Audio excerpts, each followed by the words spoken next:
এই যে লাইনটা আছে, তো এই লাইনটাতে কি লেখা আছে বলো তো? পরিবার বলতে কি বোঝো? সুন্দর কোশ্চেন। পরিবার কাকে বলে? তো আমরা পরিবার কাকে বলে কি পড়েছি? তোমরা কে বলতে পারো একটু কমেন্টে বলো তো। তো আমি যেটা জানি পরিবার কাকে বলে, বাবা মা ভাই বোন কাকু কাকিমা জেঠু জেঠিমা সকলকে নিয়ে আমাদের একটা পরিবার। কিন্তু মাননীয় মুখ্যমন্ত্রী এই ফর্মে আমাদের পরিবার কাকে বলে একটা তুলে ধরেছে। এই যে লাইনটা আছে, তো এই লাইনটাতে কি লেখা আছে বলো তো? পরিবার বলতে কি বোঝো? সুন্দর কোশ্চেন। পরিবার বলতে এমন একদল ব্যক্তিকে বোঝায়, একদল ব্যক্তি, দল দল, যারা সাধারণত একসঙ্গে বসবাস করেন এবং একই রান্নাঘরে থেকে খাবার গ্রহণ করেন। বুঝতে পেরেছো?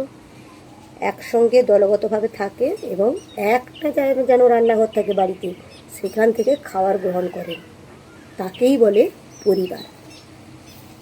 আমার কিন্তু এই কোশ্চেনের উত্তরটা মারাত্মক লেগেছে। অল দ্য বেস্ট, মুখ্যমন্ত্রীকে ধন্যবাদ। তোমাদের কেমন লাগলো একটু জানাবে। আর তোমরা কি এটা পড়েছিলে? 13 পাতা 12 পাতার কথা বলছি না।